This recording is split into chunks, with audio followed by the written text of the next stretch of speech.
ఉప ముఖ్యమంత్రి గారు సమాధానాన్ని దాటవేసే ప్రయత్నం చేశారు అధ్యక్ష. మేము సూటిగా అడిగింది ఎన్ని డిఏలు పెండింగ్లో ఉన్నాయి అని అడిగాము. ఈ దేశంలో ఏ రాష్ట్రంలో లేని విధంగా ప్రభుత్వ ఉద్యోగులకు ఈ ప్రభుత్వం 5 డిఏలు పెండింగ్లో పెట్టింది. ఆ 5 డిఏలు ఎప్పట్లోగా చెల్లిస్తారో మంత్రి గారు సూటిగా సమాధానం చెప్పాలి. ఒకటి అధ్యక్ష. రెండవది అధ్యక్ష, పిఆర్సీ అధ్యక్ష 31/3/2026 వరకు పిఆర్సీ కమిటీకి ఎక్స్టెన్షన్ ఇచ్చామన్నారు. 31 అంటే ఇంకొక 7 రోజులు 8 రోజులు ఉంది అధ్యక్ష. మళ్ళీ ఎక్స్టెన్షన్ ఇస్తారా?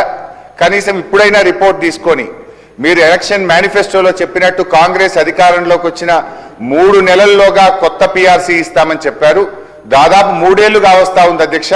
మళ్ళీ ఎక్స్టెన్షన్ ఇస్తారా? దయచేసి ఇప్పుడైనా ఆ కొత్త పిఆర్సీని మళ్ళీ ఎక్స్టెన్షన్ ఇవ్వకుండా ఉద్యోగస్తులకు అందించాలి. అది ఎప్పటిలోకి ఇస్తారో మంత్రి గారు స్పష్టంగా చెప్పాలని అడుగుతున్నాం. నంబర్ 2 అధ్యక్ష.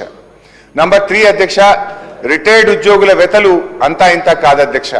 30-35 ఏళ్లు ప్రభుత్వం కోసం పనిచేసిన రిటైర్డ్ ఉద్యోగులు జీవిత చివరాంకంలో వైద్యం అందక పిల్లల పెళ్లిళ్లు చేయలేక చాలా ఇబ్బంది పడతా ఉన్నారు అధ్యక్ష. దయచేసి ఆ రిటైర్డ్ ఉద్యోగులు ఎంతమంది రిటైర్ అయ్యారు, వాళ్ళకి చెల్లించాల్సింది ఎంత, ఇప్పటి వరకు ప్రభుత్వం ఎంత చెల్లించింది, ఎప్పట్లోగా వారికి రావాల్సిన బకాయిలు పూర్తిగా చెల్లిస్తారో మరి దయచేసి మంత్రి గారు సూటిగా సమాధానం చెప్పాలి.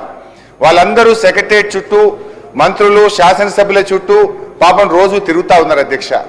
రిటైర్ అయిన తర్వాత ప్రశాంతంగా జీవితాన్ని గడపాల్సినటువంటి రిటైర్డ్ ఉద్యోగులు ఇలా రోడ్ల మీద కూర్చొని ధర్నాలు చేయాల్సినటువంటి పరిస్థితి ఏర్పడతా ఉంది అధ్యక్ష. సో దయచేసి నేను ప్రభుత్వాన్ని కోరేది ఒకటే అధ్యక్ష, మీరు రిటైర్డ్ ఉద్యోగులకు డబ్బులు ఇవ్వడానికి నిధులు లేకనా లేక మనసు లేకనా నాకైతే అర్థమైతలేదు అధ్యక్ష. ఫ్యూచర్ సిటీకి 1,00,000 కోట్లు ఉన్నాయంటారు, మూసీకి 1,00,000 కోట్లు ఉన్నాయంటారు, అందాల పోటీలకు డబ్బులు ఉన్నాయంటారు, ఫుట్బాల్ షోకులకు డబ్బులు ఉన్నాయంటారు. వాటన్నిటికీ డబ్బులు 3వ క్యాంప్ ఆఫీస్ మీరు కట్టుకుంటారు, ముఖ్యమంత్రి గారు 100 కోట్లతో క్యాంప్ ఆఫీస్ కడతారు. సరే మీరు కట్టుకోండి, మాకు అభ్యంతరం లేదు. కానీ ఎందుకు ఈ ఉద్యోగుల పిఆర్సీ డిఏలు పెండింగ్ లో పెడతా ఉన్నారు? ఎందుకు రిటైర్డ్ ఉద్యోగుల ఉసురు పోసుకుంటున్నారు?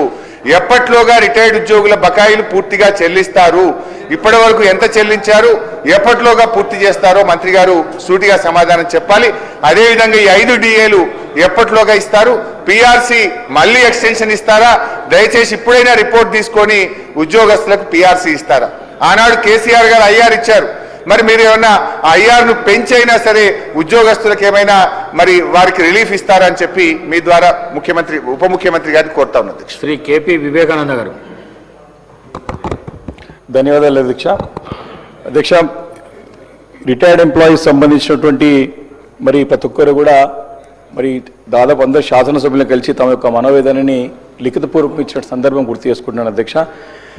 ఇప్పటికే టెంట్లు వేసుకుని ధర్నాలు చేస్తూ ఉన్నారు రిటైర్డ్ ఎంప్లాయీస్ అంతా కూడా. ఇంతకుముందు పెద్దలు చెప్పినట్టుగా మరి 30-40 సంవత్సరాలు తమ జీవితానంతా కూడా దారపోసి